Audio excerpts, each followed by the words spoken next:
कुछ अहम खबरें, लेकिन उससे पहले आपको दिखाते हैं चुनाव चालीसा। चुनावों से जुड़ी कुछ अहम खबरें फटाफट अंदाज में।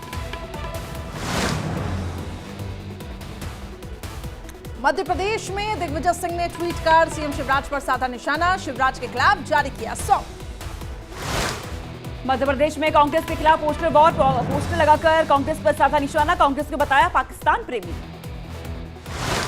इंदौर में मीडिया को कमलनाथ ने बाहर निकालने पर बोले नरोत्तम मिश्रा, कहा इनकी मानसिकता इमरजेंसी वाली है, इसलिए जनता ने नकारा। लाडली बहना योजना को लेकर बोले मध्य प्रदेश के सीएम शिवराज सिंह चौहान, कहा बहनों को पैसे ही नहीं सम्मान भी दिलवाया, समाज में बदलाव लाने का कर रहे हैं काम। मध्य प्रदेश के खंडवा में बीजेपी सांसद ज्ञानेश्वर पाटिल ने रमेश बिधूड़ी को सीख दी, कहा अपने आचरण को देखते हुए करना चाहिए विवाद।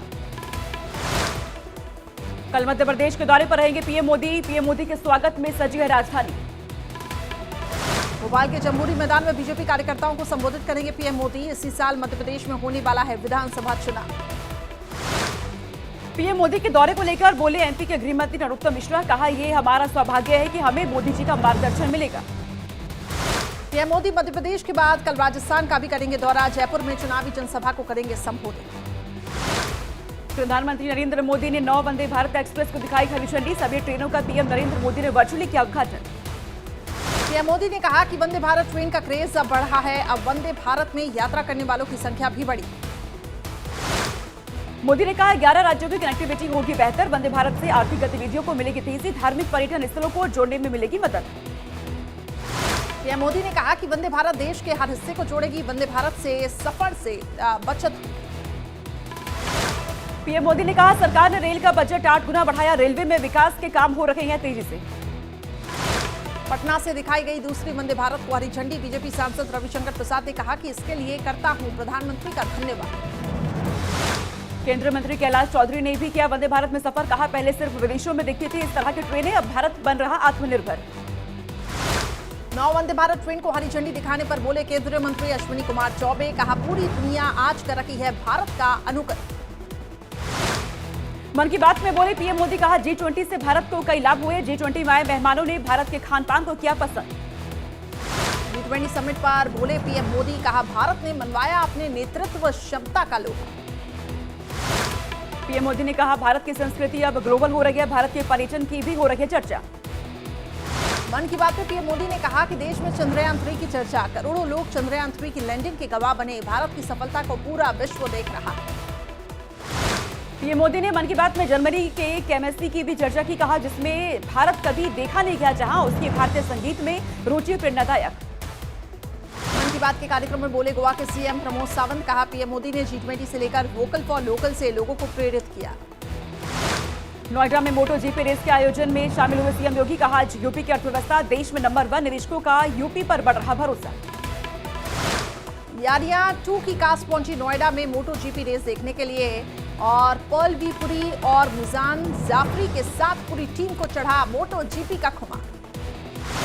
दिल्ली में अंतर्राष्ट्रीय अधिवक्ता सम्मेलन 2023 का दूसरा दिन, केंद्रीय गृह मंत्री अमित शाह ने लिया हिस्सा।